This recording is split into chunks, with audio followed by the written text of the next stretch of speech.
Hello, boys and girls. Welcome in this lesson. Today, I would like to talk with you about section 2.3, which is about a privileged church. It's a very important and decisive moment in church history. I would like to tell you something more about that. So, welcome, and I hope you will enjoy it.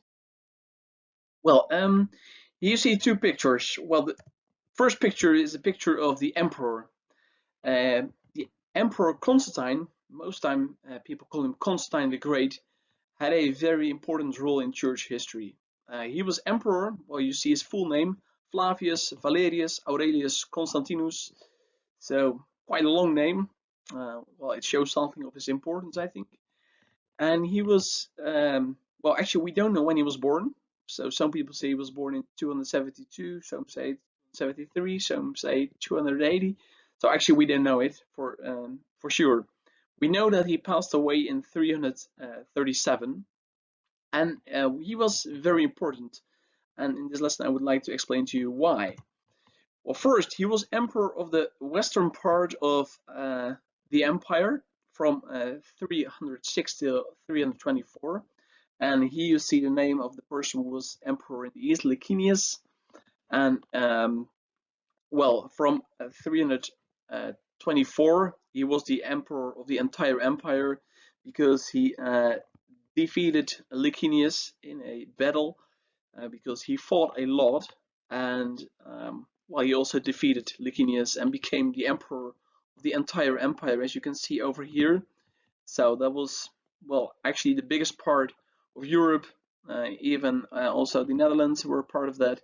So you can see he was the emperor of a huge Roman empire. Well, and why was he so important? That's where I want to go.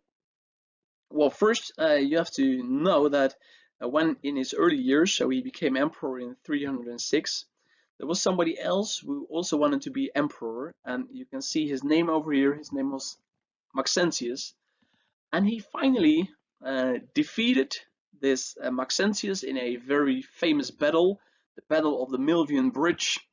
And you can see here a picture of this battle.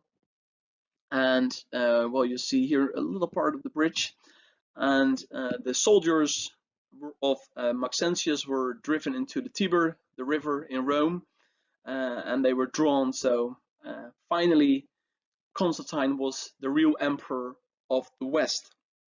But before this battle, it is sad because it's not 100% sure, and some people really doubt whether it's really true.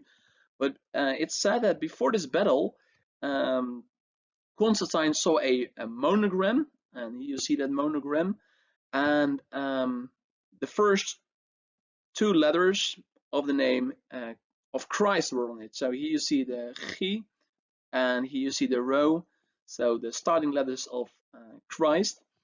And from that moment on, Constantine started to have this monogram on his flag, which he had as emperor.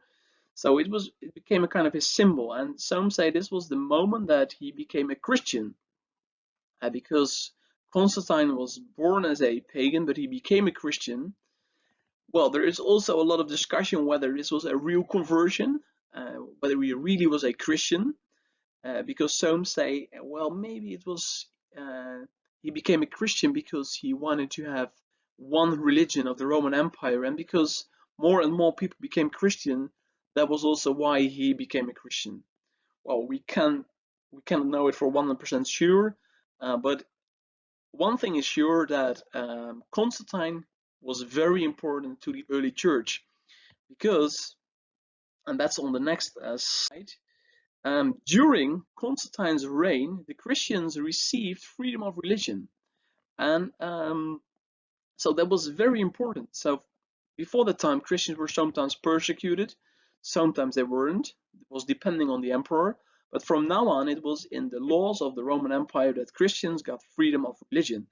And this became a turning point because the church got more and more privileges, and something which wasn't there before, they even got political power.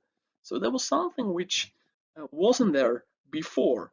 So you can really speak about a turning point here.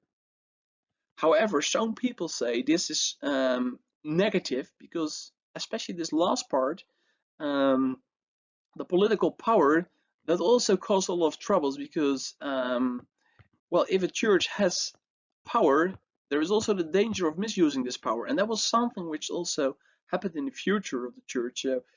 That was why some people are very negative about this political power of the church. And in the homework, I also want you to reflect on this.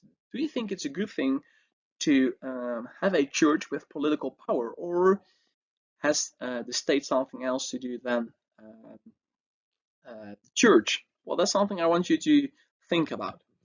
Well, I just want to show you a small passage from this Edict of Milan. So that's this one, and here we going to read it. I, Constantine Augustus, and I, Licinius Augustus. So at this point, Constantine and Licinius were both emperor, so that's why they were called Augustus, and they were still working together. And 11 years later, Constantine defeats Licinius. At a propitious juncture meeting in Milan, and taking under consideration the whole range of public interest and safety, have come to the conclusion that among all matters conducive to the public wealth, those ought to be settled in the very first place, by which the reverence due to the deity is safeguarded, to wit, that we give, here it comes, to the Christians as well as to all others free permission to follow the religion which each one chooses, in order that whatever deity there is on the heavenly throne may be propitiation and show itself favorable to ourselves and to all that are under our power. So here you see that for the first time, Christians get freedom of religion, but also all the others. So it's not only for Christians, and I think that's also, well, I think that's also because Licinius, he was a pagan, he was not a Christian, so he also wanted to have freedom of religion for all the others. So there you see that the Edict of Milan was kind of opening the way for Christians to participate in public affairs. So this was a very decisive moment, and it's a kind of changing now, because in the Netherlands you actually see the opposite movement. Till well, in the middle of the 20th century, you saw something like that. The church had influence, Christians had influence in politics, but today you see actually the opposite, that the church becomes smaller and smaller and gets less and less political power. So it's kind of the opposite movement of what we see here, and it's also good to reflect on that, because that also gives us a new position as church, and it also asks new questions to us. Well, so far what I wanted to tell you about this change of Constantine. And for next week, I would like you to make a summary of 2.3. And that's the second part of your homework. Give your opinion on the following statement. In the Netherlands, the church should have political power as well. Well, make up your own mind on this statement. I think the book also helps you to think about your own opinion. And I'm really looking forward to see your answers to this statement. Well, enjoy your day.